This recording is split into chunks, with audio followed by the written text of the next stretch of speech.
Galatians chapter 6 and verse 7, गलातियों की किताब बाब नंबर 6 और आयत नंबर 7। फरेब ना खाओ, खुदा ठों में नहीं उड़ाया जाता, क्योंकि आदमी जो कुछ बोता है वही काटेगा।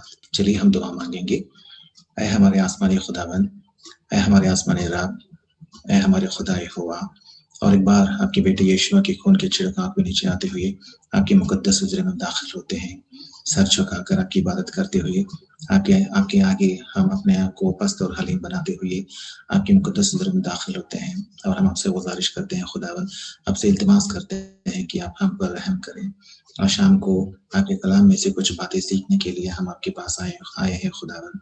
आपका कलाम तो अजीम है, आपका कलाम तो मुकद्दस है, पाक और नेक है खुदावन, रास्तबाज है, रास्ते की राह दिखाने वाली किताब है। और आपका कलाम नेकोकारी पर अमल करना हमें सिखाकर प्यासे होकर रूहानी इल्हाम के लिए, रूहानी इल्म के लिए, रूहानी हिदायत के लिए और रहबरी के लिए भूखे और प्यासे होकर हम सब यहाँ इकट्ठा हुए हैं खुदावन। हम आपसे दरख्वास्त करते हैं कि आप हमसे गुफ्तगू करें, हमसे मुकालमा करें, आपके कलाम के जरिए से आपका कलाम हमें सिखाए और आपके दिल का बोझ जो है वो हमें सिखाए और आपकी राह जो है खुदावन हमें बताएं, दिखाएं, ताकि हम आपके बच्चे होकर, आपके लिए पालक बच्चे, बेटे बेटियां होकर आपकी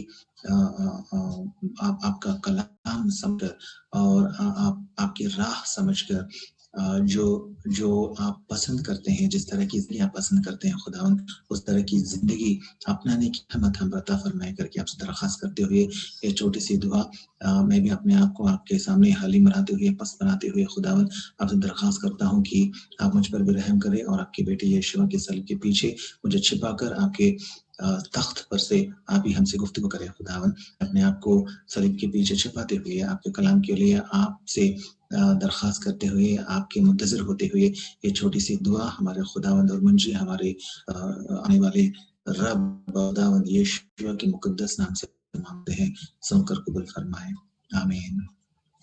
अजीजों, चलिए हम खुदा के कलाम में से पढ़ेंगे गलातियों की किताब बाब नंबर 6 और आयत नंबर 7। हमने पढ़ा था कि फरेब ना खाओ, खुदा ठट्टों में नहीं उड़ाया जाता, क्योंकि आदमी जो कुछ बोता है वही काटेगा। खुदावंद के कलाम बहुत सारी अच्छी बातें देखते हैं, किताब मुकद्दस में बहुत सारी अच्छी बातें देखते हैं। ये खुदा का हिदायत और उनकी रहबरी इस कलाम में है। किस खुदा की रहबरी हम इस कलाम में देखते हैं? हम इस कलाम में सिर्फ यहोवा खुदा की रहबरी ही हम देखते हैं। दुनिया के कोई और दूसरे माबूद की रहबरी नहीं या किसी और खुदा की रहनुमाई हम इस कलाम में देखते हैं। जब हम यहोवा खुदा पर ईमान लाते हैं, जब हम उसके कलाम पर ईमान लाते हैं, तो हम उनकी राह में जाने वाले होते हैं। क्योंकि जब हम उन पर ईमान लाते हैं, यहोवा खुदा पर ईमान लाते हैं, तो यहोवा खुदा हमें अपने लेपालक बेटे बनाते हैं और लेपालक फर्जंद बनाने के बाद अपनी राह में अपना कलाम सिखाते हुए हमें आगे ले जाते हैं। इसीलिए आज शाम को हम हमारे खुदा यहोवा के कलाम में से, उनकी किताब में से पढ़ेंगे और कुछ बातों को जानेंगे। हम वाकिफ हैं इस बात से कि हमारे खुदा यहोवा की किताब में बहुत सारी रूल्स हैं, प्रिंसिपल्स हैं, आइन है, कानून है। आज को हम एक रूल देखेंगे या एक प्रिंसिपल देखेंगे जो हमें हमारी जिंदगी में हमारे लिए बहुत काम आता है। हमारे खुदा की किताब में ऐसे बहुत सारे कानून हैं, आइन है, जो हमें हमारी जिंदगी में बहुत काम आते हैं।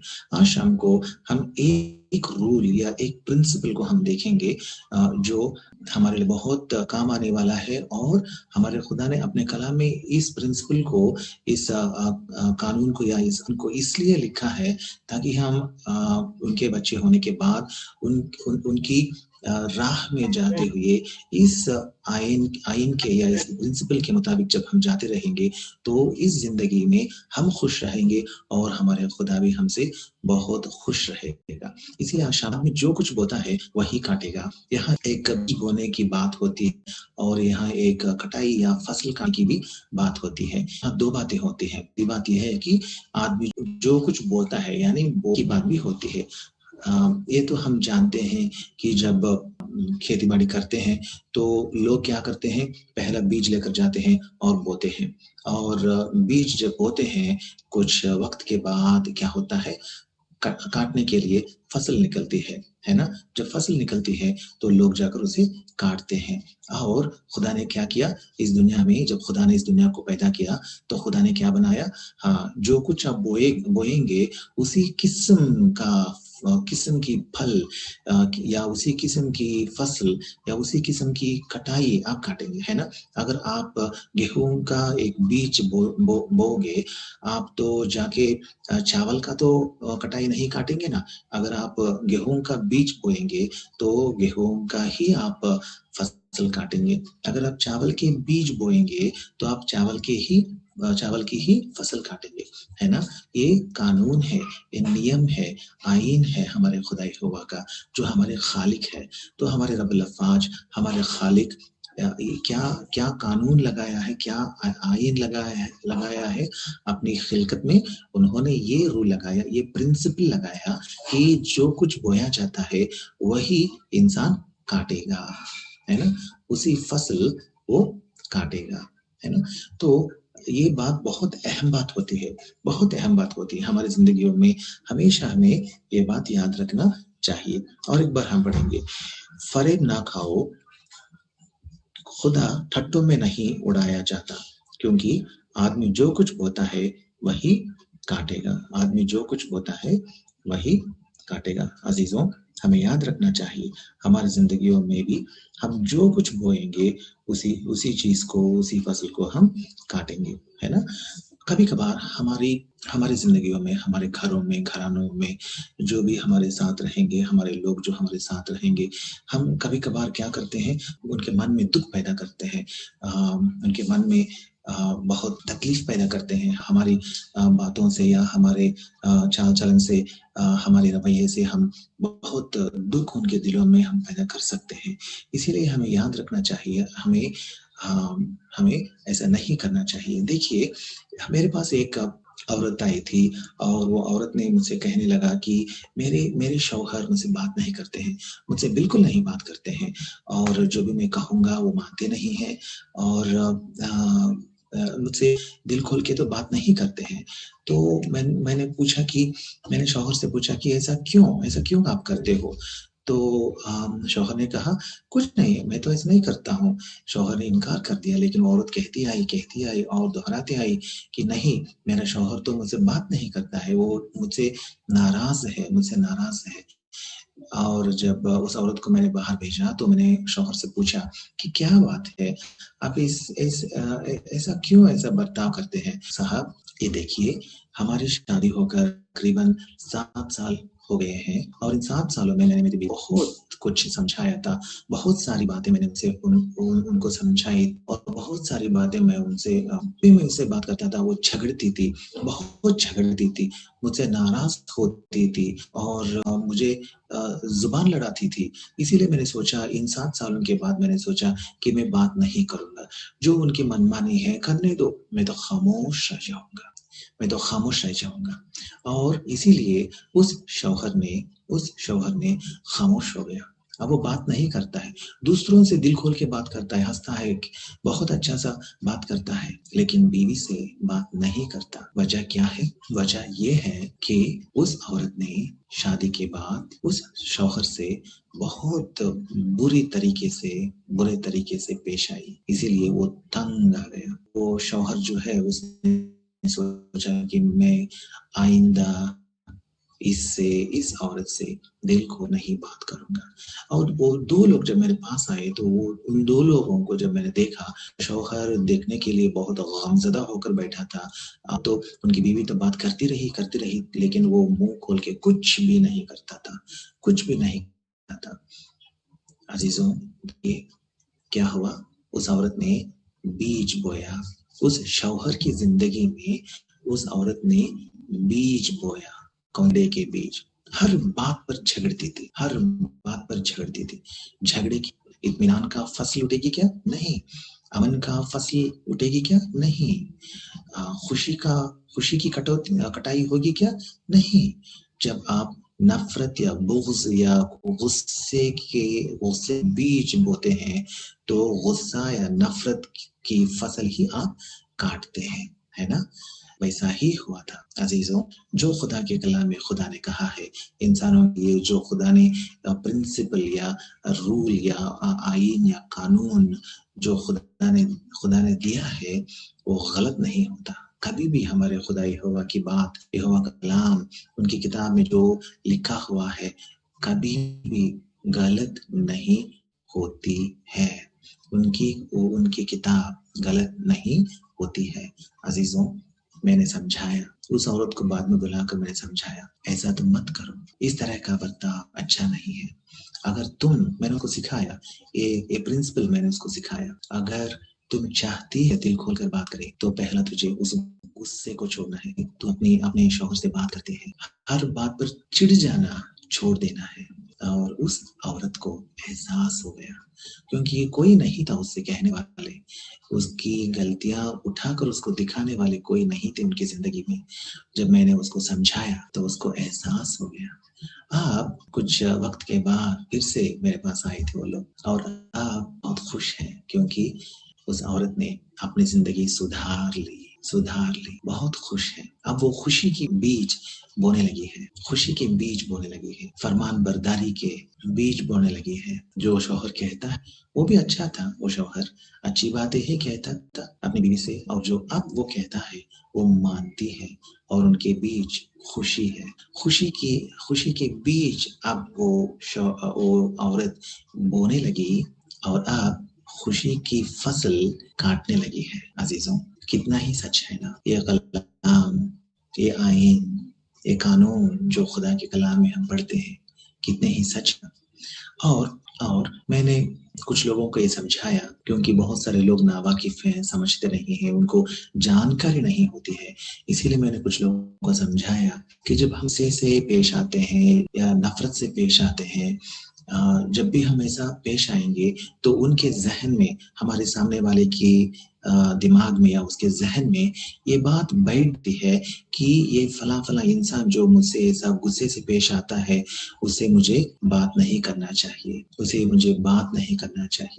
ऐसे ही वो उसके जहन में बैठ जाता है। इसीलिए जब हम दूसरों के दिलो दिमागों में दुख पहुंचाएंगे, जब हम दूसरों के मन में दुख पहुंचाएंगे, तो उनके दिल में या उनके जहन में ये जो घाव है, ये जो नफसियाती घाव होता है, साइकोलॉजिकल ट्रॉमा जो होता है, एक घाव जो होता है, उस घाव से जैसे कि हमारे जिस्म पर जब घाव होता है तो उसके सूखने के बाद वहाँ निशान या दाग रह जाता है ना, वैसे ही साइकोलॉजिकली नफसियाती तौर पर नफसियाती दाग भी रह जाते हैं, नफसियाती निशान रह जाते हैं। इसीलिए हमें याद रखना चाहिए that we should not cause psychological scars. दिमाग में psychological scars हम करते हैं, हम नावाकिफ हैं ये बात से, लेकिन बहुत सारी बार हम दिमाग में ये psychological scars हम करते रहते हैं, दूसरों के दिमागों में psychological scars करते हैं। याद कीजिए, अगर हमारे जहन में, हमारे ब्रेन में, हमारे भेजे में, अगर हमारा ब्रेन बहुत सॉफ्ट रहता है ना, बहुत सॉफ्ट रहता है। अगर हमारे ब्रेन में दाग हो जाते हैं या कुछ घाव हो जाता है किसी भी वजह से, तो क्या होता है, वहां पे स्कार टिश्यू फॉर्म होता है। जैसे कि हमारे बदन में यहाँ स्कार टिश्यू जैसा फॉर्म होता है घाव के बाद, वैसे ही ब्रेन में भी स्कार टिश्यू फॉर्म होता है। अगर ब्रेन में स्कार टिश्यू होता है तो क्या होता है, ब्रेन में स्कार टिश्यू होने से फिट्स आते हैं, दौरे पड़ते हैं, एपिलेप्सी होता है, सीजर्स होते हैं। ब्रेन में स्कार टिश्यू आने से एपिलेप्सी होता है।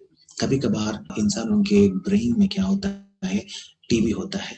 टीबी होने के बाद, वो दवा देने के बाद वो टीबी तो कैल्सिफाइड हो जाएगा, लेकिन कभी कभार वो कैल्सिफिकेशन की वजह से उस आदमी की जिंदगी में दौरे आते रहते हैं, फिट्स आते रहते हैं। तो हमें याद रखना चाहिए, जैसे ब्रेन में स्कार आने के बाद, यानी घाव के निशान या दाग रह जाने के बाद जैसे फिट्स आते हैं, उसी तरीके से साइकोलॉजिकली भी एक इंसान की जिंदगी में अगर हम स्कार बना देंगे, उसके साइकोलॉजी में, उसके ब्रेन में, उसके नफ्स में, उसके इमोशंस में अगर हम स्कार बनाएंगे, यानी उसको घायल करेंगे, इमोशनल ट्रॉमा देंगे, नफ्सियाती घाव उसकी ज़िंदगी में अगर हम करेंगे, तो वो घाव सूखने के बाद साइकोलॉजिकल स्कार रह जाएगा, साइकोलॉजिकल स्कार रह जाएगा, नफ्सियाती दाग या निशान रह जाएगा। अजीजों, याद कीजिए, स्कार टिश्यू कभी वो मिटता नहीं है, स्कार टिश्यू कभी वो मिटता नहीं है। हम जानते हैं, कभी कभार जब हम छोटे होते हैं तो शायद हमारे चेहरे पे या कहीं और एक दाग पड़ जाता था, यानी एक घाव के बाद एक दाग या निशान रह जाता था। और जब हम बढ़ेंगे और बड़े हो जाएंगे तो भी हमारे चमड़े पर, हमारे स्किन पर वो दाग रह जाता है। इसी तरीके साइकोलॉजिकल स्कार भी हम दूसरों से पेश आएंगे तो हमें कैसा पेश आना चाहिए? हमसे मोहब्बत से पेश आना चाहिए। जो कुछ हम बोएंगे उसी चीज को हम काटेंगे, है ना? इसीलिए जरा सोचेंगे, साइकोलॉजिकल स्कार्स मत बनाएंगे। साइकोलॉजिकल एपिलेप्सी होगा। क्या है साइकोलॉजिकल एपिलेप्सी? साइकोलॉजिकल एपिलेप्सी का मतलब ये होता है कि जब भी और एक बार वो आदमी आपके दिमाग में और एक बार अगर घाव किया, नुकसान पहुंचाया, तो इससे पहले इससे पहले वो आदमी जो कुछ भी नुकसान किया था, साइकोलॉजिकल ट्रॉमा पैदा किया था आपकी जिंदगी में, वो सब कुछ लिए साइकोलॉजिकल एपिलेप्सी, साइकोलॉजिकल ट्रॉमा हमें तो हमेशा के लिए वो रह जाएगा, कभी हम मिटा नहीं सके। हमें नफ्सियाती दाग, साइकोलॉजिकल स्कार नहीं करना चाहिए। आगे बढ़ेंगे। कभी कभार मेरे पास वालिदैन आते हैं, पेरेंट्स आते हैं और मुझसे कहते हैं कि मेरा मेरा बेटा तो मुझसे इतना प्यार नहीं करता, मैं तो मेरे बेटे से बहुत प्यार करता हूँ, और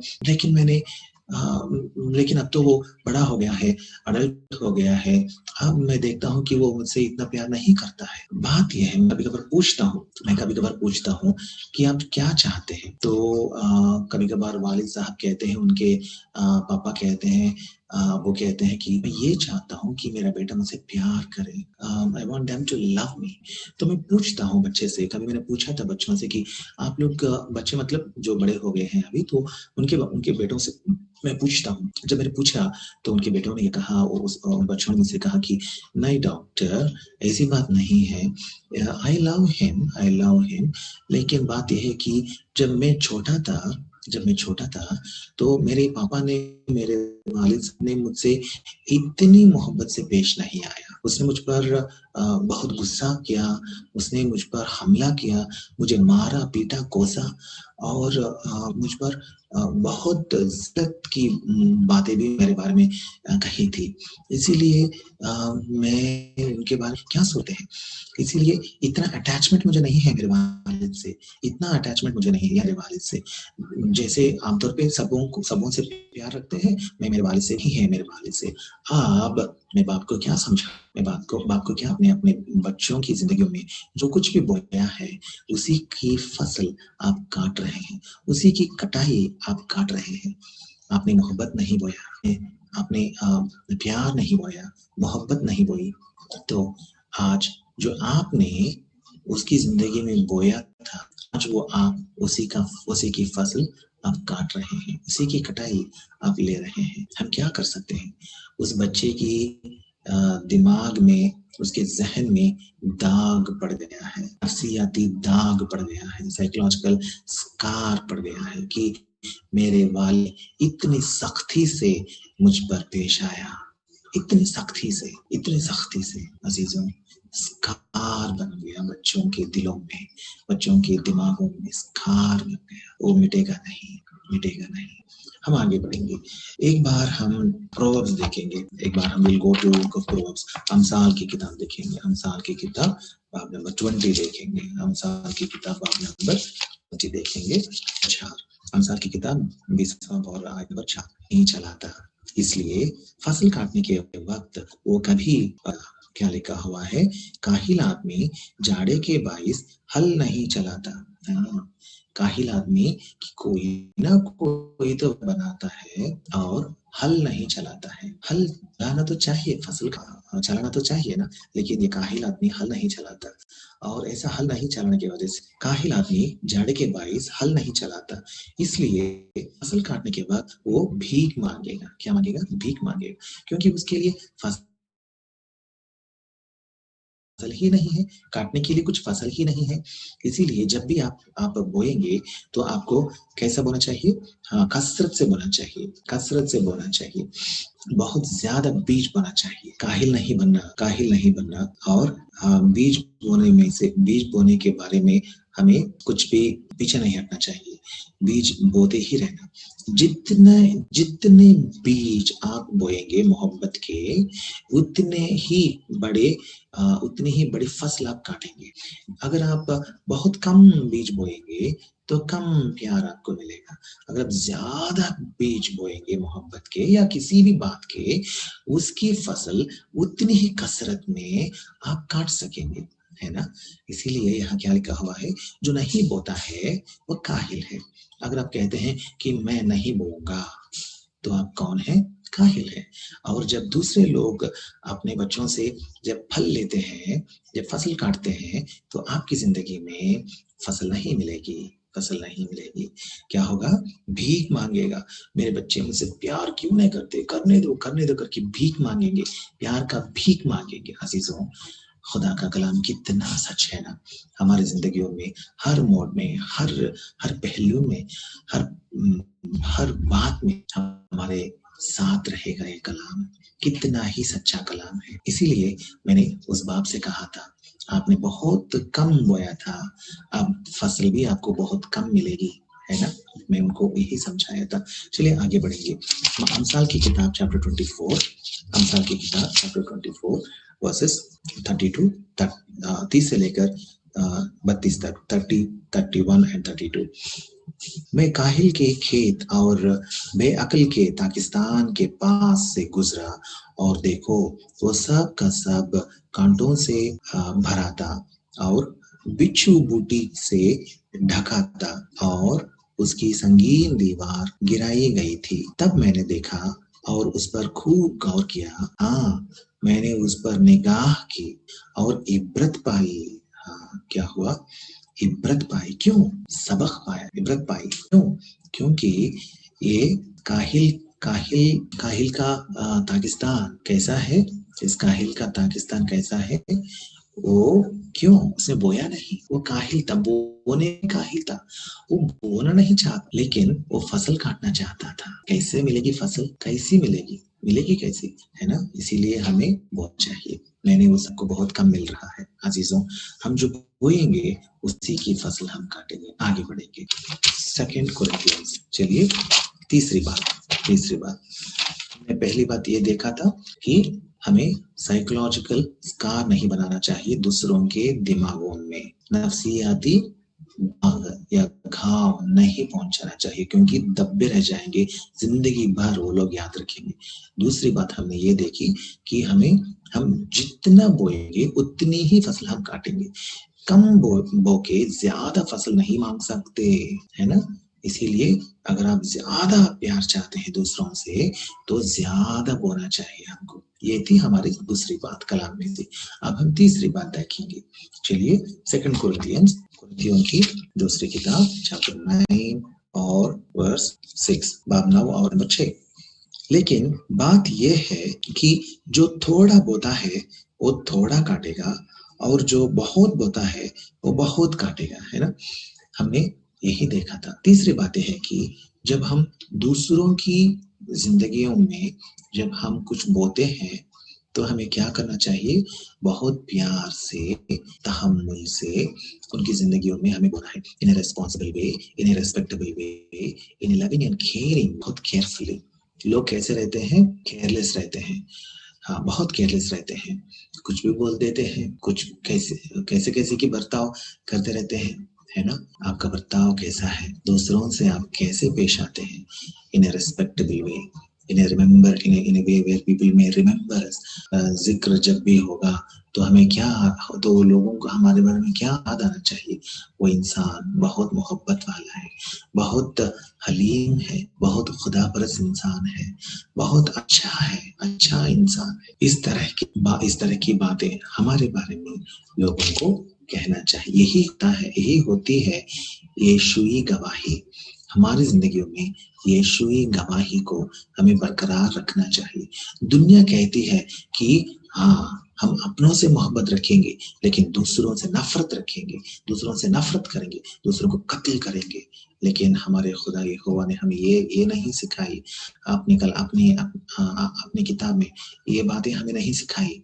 हमारे खुदा यहोवा ने हमसे ये कहा कि तुम तहम्मुल से मोहब्बत रखो, दूसरों से नफरत मत करो। ये है हमारा तीसरी इबरत। चलिए हम देखेंगे 1 Corinthians chapter 7 and verse 31। 1 Corinthians chapter 7 and verse 31। और दुनियावी कारोबार करने वाले ऐसे हों कि दुनिया ही के ना हो जाए, क्योंकि दुनिया की शक्ल बदलती जाती है। खुदा के में क्या लिखा हुआ है? और दुनियावी कारोबार करने वाले ऐसे हों कि दुनिया ही के ना हो जाए, दुनिया ही के ना हो जाए। दुनिया की कारोबार करते होंगे, हम सब करते हैं, लेकिन हम दुनिया के ही नहीं बनना चाहिए। हम दुनिया के ही नहीं हैं, हम इस दुनिया के लोग नहीं हैं। हम हमारे खुदा यहोवा के लोग हैं। हमारे खुदावंद यीशु आएंगे, यहोवा खुदा के बेटे यीशुआ आएंगे और यीशुआ हमको ले जाएंगे और खुदा की बादशाहत में हम हमेशा के लिए रह जाएंगे। खुदा के लोग हैं हम, खुदा के फर्जंद हैं हम। किस खुदा के? यहोवा खुदा के। हमारे खुदा यहोवा के फर्जंद हैं। तो हमारे खुदा ने हमसे क्या कहा? क्योंकि हम खुदा के फर्जंद हैं, इस दुनिया की कारोबार करते हैं, पर इस दुनिया की ना हो जाए, इस दुनिया ही की ना हो जाए, सिर्फ इस दुनिया के ही हम ना हो जाए। मेरे पास एक आदमी आया था और उस आदमी ने मुझसे कहा कि मेरा बेटा जो है वो गैजेट्स देखता है, बहुत गैजेट्स देखता है। आज सुबह भी एक आदमी ने मुझसे फोन पे कहा था कि मेरा बेटा गैजेट्स देखता है। सेलफोन जितना वक्त उसके हाथों में सेलफोन रहता है वो खामोश रहता है, लेकिन जब भी मैं उसके हाथों में से सेलफोन निकाल देता हूँ या ले लेता हूँ, वो नाराज हो जाता है मुझसे और झिड़क जाता है और भड़क उठता है। अजीजों, हमें कैसा रहना चाहिए? हमें इस दुनिया में हमें कैसा रहना चाहिए? दुनिया के बन के नहीं रहना चाहिए, है ना? हम ये दुनिया के लोग नहीं हैं।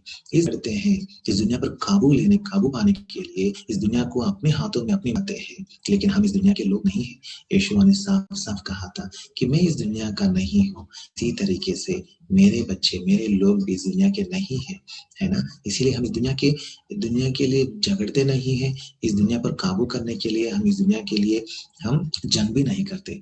हम तो हमारी जान से हमारे खुदा की बातों पर ज्यादा प्यार रखते हैं। इसीलिए हम खुदा की खिदमत गुजारी करते हुए हमारे यहोवा खुदा की बादशाह के मुंतजिर हैं। हम चले जाना चाहते हैं, जितना जल्दी हो सके उतना जल्दी हम हमारे खुदा के पास चले जाना चाहते हैं, है ना? और मैंने उस बाप से कहा कि आपका बेटा ये गैजेट्स, ये सेलफोन ज्यादा क्यों इस्तेमाल करता है? और उस बाप के साथ जब उसकी बीवी भी थी, तो यानी उस बच्चे की माँ भी थी, तो उस माँ ने कहा, देखिए मैंने कहा था मेरे शौहर से कि इस बच्चे को ज्यादा गैजेट्स मत देना, और मैं ये भी कही थी मेरे शौहर से कि आप गैजेट पकड़ के अपना वक्त मत बिताना, बच्चों के साथ वक्त बिताना।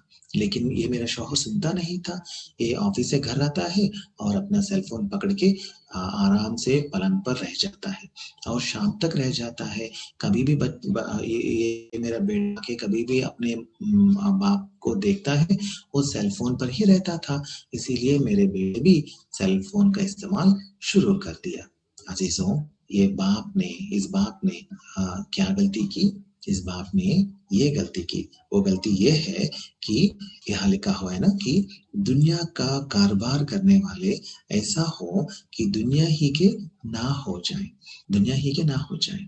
We don't belong to the world, so let us not live as if we completely belong to the world, है ना?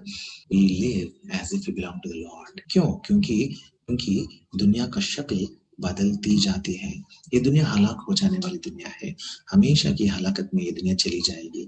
और हमारे खुदा यहोवा जो हर नबी के खुदा है, जो वाहिद खुदा है, जो ये सारे कायनात के खालिक हैं, ईमान के बानी हैं, हमारे खुदा क्या कहते हैं? कहते हैं कि मैं नई ज़मीन और नया आसमान मैं पैदा करूँगा। उस नई दुनिया में आप लोग मेरे बच्चे, मेरे मेरे लोग, आप लोग वहाँ रहेंगे, है ना? वो पाक जगह है, वहाँ नापाकी नहीं रहती, वहाँ सोबत नहीं रहती, वहाँ शादी नहीं रहती, वहाँ किसी तरह का या किसी तरह की खता वहाँ नहीं रहती। इस तरह की अजीम दुनिया है जिसमें हम रहने वाले हैं, जिसमें हम रहने के लिए जात को समझाया कि ऐसा मत कहना, ऐसा मत करना, अपने बच्चों को ये गैजेट्स मत देना, बिल्कुल मत देना, क्योंकि वो लोग तो मोमिन लोग थे, यीशु ही मोमिन लोग थे। मैंने कहा था अपने बच्चों को ये गैजेट्स मत देना, क्योंकि हम ये इस दुनिया के लोग नहीं हैं। जितना इस दुनिया को इस्तेमाल करना चाहिए, उतना ही इस दुनिया का इस्तेमाल करना चाहिए। ज़्यादा इस दुनिया से प्यार नहीं रखना चाहिए। अगर ज़्यादा प्यार रखेंगे तो या मादा पसंदी या मटेरियलिस्टिक लोग बन जाएँगे हमारे बच्चे भी। अज़ीज़ों, अगर आप ये चाहते हैं कि आपके बच्चे मादा पसंदी या मटेरियलिस्टिक ना बने, तो आप भी ज़्यादा मटेरियलिस्टिक नहीं रहना। अगर आप ज़्यादा मटेरियलिस्टिक रहेंगे, मादा परस्त रहेंगे, तो आपके बच्चे भी मादा पसंदी दिखाएँगे, है ना? तो याद रखिए, जितना हम बोएँगे, उतनी ही हम फसल काटेंगे। तो आगे बढ़ेंगे। चलिए प्रोवर्ब्स चैप्टर 6 एंड वर्स 19, अमसाल की किताब बाब नंबर 6 और आयत नंबर 19। झूठा गवाह जो दरोगोई करता है और वो जो भाइयों में निफाक डालता है, हाँ, भाइयों में निफाक डालने वाले भी होते हैं, है ना? यहाँ जो निफाक डालना लफ्ज जो लिखा गया है, डालना लफ्ज, ये इब्रानी ज़ुबान में, ओरिजिनल बाइबल में इसका मतलब है निफाक होना, ऐसा भी मतलब होता है। तो भाइयों में निफाक बोने वाले या इख्तिलाफ या निफाक बोले में कभी-कभार हम लोगों को देखते हैं जो इख्तिलाफ को या निफाक को बोलने वाले हमारे घरों में रहते हैं, हमारे खानदानों में रहते हैं, निफाक बोलते रहते हैं, है ना? डिस्कॉर्ड रहते हैं, भाइयों के दरमियान, रिश्तेदारों के दरमियान निफाक या इख्तिलाफ बोते रहते हैं। अजीजों, याद रखना क्या इख्तिलाफ को बोना नहीं चाहिए। अहबार की किताब 19वां बाब और 18वीं आयत, तुम इंतकाम ना लेना और ना अपनी कौम की नस्ल से कीना रखना कि अपने हमसाये से अपनी मानिंद मोहब्बत करना, मैं यहोवा हूँ। हाँ, यहोवा खुदा हमारे रब्बुल अफ़ाज कहते हैं कि अपने हमसाये से अपनी मानिंद मोहब्बत रखना। जब यीशु यहोवा खुदा के बेटे यीशु, मैथ्यू 22 और वर्स 39, और दूसरा उसकी मानिंद ये है कि अपने पड़ोसी से अपने बराबर मोहब्बत रख, अपने पड़ोसी से अपने बराबर मोहब्बत रख। Love neighbour as yourself. अजीजों, हमें याद our neighbors, we should love all our neighbors just as we love ourselves। जैसे अपने बारे में, अपने निस्बत जैसे हम मोहब्बत रखते हैं, दूसरों के बारे में भी हमें अपने पड़ोसियों या अपने हमसायों की निस्बत भी इसी तरह की मोहब्बत से पेश आना चाहिए। We should love our neighbors as ourselves, as we love ourselves we should, जैसे हम अपने आप से मोहब्बत रखते हैं, दूसरों से भी हमें इसी तरह की मोहब्बत से पेश चाहिए। आगे बढ़ेंगे। देखिए गलात की किताब बुक ऑफ गैलेशियंस चैप्टर 5 और 19 से लेकर मैं नीचे पढ़ूंगा, 19 से लेकर मैं नीचे पढ़ूंगा, आप देखते रहिए। अब जिस्म के काम तो जाहिर है, यानी हरामकारी, नापाकी, शहवत परस्ती, बुत परस्ती, जादूगरी, अदावतें, झगड़ा, हसद, गुस्सा, तफरीके, जुदाई, बिदअतें, बुग़्ज़, नशेबाजी, नाच रंग और इनकी मानिंद, इनकी बाबत तुम्हें पहले से कह देता हूँ, जैसा कि पेशतर जता चुका हूँ कि ऐसे काम करने वाले खुदा की बादशाहत के वारिस न होंगे। अजीजों, ऐसे काम करने वाले हमारे खुदा की बादशाहत के वारिस नहीं होंगे। किस तरह के काम करने वाले, किस तरह के बीज बोने वाले? और एक बार देखेंगे, जिस्म के काम को बोने वाले। ये क्या है, कैसी बातें हैं? जिस्म के काम की बातें हैं। हाँ, ये लोग जिस्म के लिए बोते हैं। ये लोग सिर्फ जिस्मानी रहते हैं, जिस्म से ताल्लुक रखते हैं। रूहानी ताल्लुकात यानी खुदा से ताल्लुकात रखना नहीं चाहते। इस दुनिया के लोग तकरीबन ऐसे हैं, जिस्म के बारे में, जैसे हमने देखा था मादा परस्ती, मादा पसंदी। आजकल दुनिया मादे के पीछे चल रही है, मटेरियलिस्टिक बन रही है ना? तो ये लोग, दुनिया के लोग कैसे हैं? जिस्म के लिए बोते हैं, जिस्म के लिए ही बोते हैं, जिस्मानी बातों को बोते हैं। कौन सी बातें बोते हैं, हम और एक बार पढ़ेंगे। अब जिस्म के काम तो जाहिर है, यानी हरामकारी। हाँ, हरामकारी करते हैं, नापाकी, नापाक बातें बोलते हैं, नापाक सोचते हैं, नापाक ख्यालात सोचते हैं। शहवत परस्ती, इन बातों के बारे में मैं ज्यादा नहीं बोलूंगा, लेकिन आप तो वाकिफ हैं। शहवत परस्ती, बुत परस्ती, जादूगरी, अदावतें, झगड़ा, हसद, गुस्सा, तफरीके, जुदाइयां, बेदतें, बोझ, नशेबाजी, नाच रंग और इनकी मानिंद। हाँ, इतनी सारी, ये इतने तरह के बीज हैं। इन बीजों को जो बोता है, तो इसी का फसल वो काटेगा। लेकिन और नीचे पढ़ेंगे, मगर रूह का फल मोहब्बत, खुशी, इत्मीनान, तहम्मुल, मेहरबानी, नेकी, ईमानदारी, हिल्म, परहेजगारी है। ऐसे कामों की कोई शरीयत मुखालिफ नहीं। क्या लिखा हुआ है? रूह फल एक है ना? उसमें ये सारी बातें हिस्से हैं, एक ही फल है, लेकिन इसमें इतने सारे हिस्से हैं। हम यहाँ देखते हैं, दो बातें हमने देखी है यहाँ पे। पहली बात यह है कि पहली बात तो जिस्म के बीज, दूसरी बात है फल। जिस्म के बीज है और रूह के भी बीज है। फल में बीज होते हैं ना, तो रूह के फल के भी बीज होते हैं। आप क्या डालना चाहते हैं, क्या बोना चाहते हैं आपकी जिंदगी में? आप क्या बोते हैं? जिस्म के लिए बोते हैं, जिस्म के बीज, या खुदा की रूह के बीज बोते हैं? खुदा के रूह के बीज क्या है, यहाँ हम फिर और एक बार पढ़ेंगे। मगर रूह का फल या बीज मोहब्बत, खुशी, इत्मीनान, तहम्मुल, मेहरबानी, नेकी, ईमानदारी, हिल्म, परहेजगारी है। इतनी सारी बातें हैं अजीजों। हमारी जिंदगियों में जब हम दूसरों से पेश आते हैं, बात करते हैं, हमारी जिंदगी और हमारा ईमान जो है, यीशुआ पर जो हमारा ईमान है, जब हम इस ईमान को लोगों के दरमियान इजहार करते हैं, तो हम किस या कौन से बीज लेकर जाते हैं? क्या खुदा की रूह के फल के बीज लेकर बोते हैं, या जिस्म के लिए बोते हैं? जिस्म के बीज जो हमने यहाँ पढ़ा है, ये बीज क्या है? सातान के बीज है। ये खुदा की रूह के बीज नहीं है, हमारे खुदा के बीज नहीं है। ये तो सातान के दिए गए बीज हैं।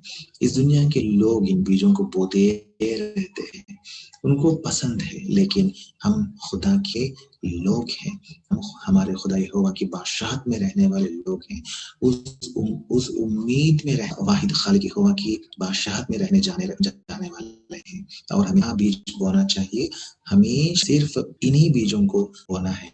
और एक बार हम पढ़ेंगे ताकि हमारे ज़हन में ये बैठ जाए, ये बात बैठ जाए कि हमें हमेशा यही बीज बोना है। और एक बार मैं पढ़ूंगा, मगर रूह का फल मोहब्बत, खुशी, इत्मीनान, तहम्मुल, मेहरबानी, नेकी, ईमानदारी, हिल्म, परहेजगारी है। इन बातों को हमेशा हमें बोलना चाहिए। चलिए, तो हम सोचेंगे कि हमारी जिंदगी कैसी है, हमारी जिंदगी कैसी है? क्या हम ख्याल रखते हैं क्या कि हम दूसरों की जिंदगियों में क्या बो रहे हैं, या बेख्याल रहे हैं? अजीजों, हम दुनिया के लोग नहीं हैं, हमेशा खुदा के बीच ही, खुदा के may God give us wisdom to sow the seeds of the spirit of God, to sow the so। दो बातें मैं आपको समझाना चाहता हूँ।